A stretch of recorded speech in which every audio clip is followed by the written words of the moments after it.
Hi అండి, good morning. ఇక్కడ కనిపిస్తుంది ఏంటంటే మన కిచెన్ వేస్ట్ అండి. ఈ కిచెన్ వేస్ట్ని ఏం చేశానంటే నేను బియ్యం కడిగిన నీళ్ళు, కూరగాయలు కడిగిన నీళ్ళు అన్నీ ఒక బకెట్లో పోస్తానని చెప్పాను కదా. అయితే ఇప్పుడు ఈ చిక్కుడుకాయలు ఒలిచిన తొక్కలు, ఉల్లిపాయ తొక్కలు, టమాటా కట్ చేసిన పీసులు అంటే చిన్నవి అవన్నీ ఇందులో వేసేసాను అన్నమాట. అంటే కూరకు వాడుకునే కాకుండా మనం కట్ చేసేవన్నమాట. అయితే ఇవి ఒక 2 డేస్ ఇలా ఉంచుతానండి. ఎందుకంటే వాటిలో ఉన్న మొత్తము విటమిన్స్ అన్నీ కూడా నీటిలోకి చేరతాయి కాబట్టి తర్వాత ఈ వేస్ట్ అనేది తీసేస్తాను. కరివేపాకు రెబ్బ కూడా ఉందండి. అంటే బాగా కొంచెం ఏంటంటే ముడత తెగులు వచ్చేసి బాగలేదు ఆకు, అందుకని తీసి దీంట్లోనే వేశాను. ఒక 2 డేస్ తర్వాత ఇది మొత్తము వాటర్ వరకు తీసుకొని ఈ వేస్ట్ మొత్తము ఇదిగోండి కాంపోస్ట్ ఉంది కదా, ఈ డబ్బా ఇందులో వేసేస్తాను. ఆకులు, కూరగాయ వేస్ట్, కిచెన్ వేస్ట్ అంతా ఇందులోనే వేసేస్తాను అన్నమాట. చెట్ల నుంచి రాలిన ఆకులన్నీ కూడా ఇందులోనే వేస్తాను. కాబట్టి ఈ వాటర్ ఏమో చెట్లకి వేస్తానండి. అంటే టబ్బుల్లో పెంచుతున్నాను కదా, వాటికి మంచి బలంగా పెరుగుతాయి అన్నమాట. భూమిలో ఎంత బలంగా పెరుగుతాయో ఈ ఈ వాటర్ అన్నీ పోసినప్పుడు బలంగా పెరుగుతాయి అన్నమాట.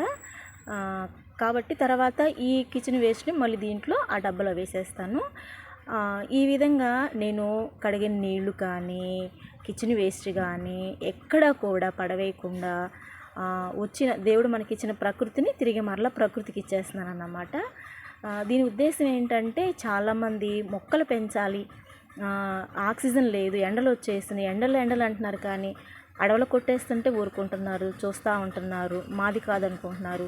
ఇంటి ముందు ఆకురాలితే చెట్లను కొట్టేస్తున్నారు, ఇల్లు కట్టుకుంటే చెట్లను కొట్టేస్తున్నారు, మరి ఇంటి ముందు అడ్డంగా ఉందని చెట్లు కొట్టేస్తున్నారు. ఇలా రకరకాలుగా చెట్లను కొట్టేస్తూ ఈ రోజున ఆక్సిజన్ లెవెల్స్ తగ్గిపోయి పొల్యూషన్ ఎక్కువైపోయి ఎండ తాకిడి ఎక్కువైపోయి ప్రతి ఒక్కరు ఎండ అంటున్నారు కానీ మొక్కలు నాటాలి అన్న ఆలోచన ఒక్కరికి కూడా రావట్లేదు. అంటే వస్తుంది తక్కువ మందికి, ఎక్కువ మందికి కాదండి. ఎందుకంటే ఇప్పుడు ఈ రోజున ప్రతి ఒక్క మనిషికి ఒక చెట్టు ఉండాలంట, ఆక్సిజన్ అంటే మనకు కావాల్సినంత ఆక్సిజన్ అంటే తగ్గినట్టే కదా. ఎంతమంది మనం ఇంట్లో నలుగురు ఉంటే 4 చెట్లు ఉంటున్నాయి మన ఇంటి ముందు, లేదు కదా. కాబట్టి మనము ఇలా కనీసము చిన్న చిన్న మొక్కలనైనా మనము ప్రకృతి అంటే అంటే ఎక్కువగా ఈ కాంపోస్ట్తోనే తయారు చేసుకునే మరి మొక్కలు పెంచడం కానీ, కూరగాయలు పెంచుకోవటం కానీ, ఏదైనా మరి ప్రాణకోటికి జీవరాశులు ఉన్నాయి కదండి మనకి, తేనెటీగలు కానీ, తర్వాత సీతాకోక చిలుకలు కానీ, ఇలాంటి వాటికి కూడా మనకి అవి మన జీవన విధానానికి హెల్ప్ చేస్తాయి. కాబట్టి మనం కూడా తిరిగి మరలా వాటికి మనము ప్రకృతికి వాటికి సంబంధించిన ఫెసిలిటీస్ కూడా మనం ఏర్పాటు చేయాల్సిన బాధ్యత మన మీద ఉంటుంది. ఏది వేస్ట్గా బయట పడేయకుండా ఈ విధంగా మనము మొక్కలు అనేది పెంచుకోవచ్చు అన్నమాట. నేనైతే ఈ విధంగా చేస్తున్నానండి. ఏంటంటే కనీసం ఇలా వీడియో చూసిన కొంతమంది అయినా అలా మొక్కలను పెంచుతారు అని నాకు ఆశ అండి, ఇంకేం కాదు.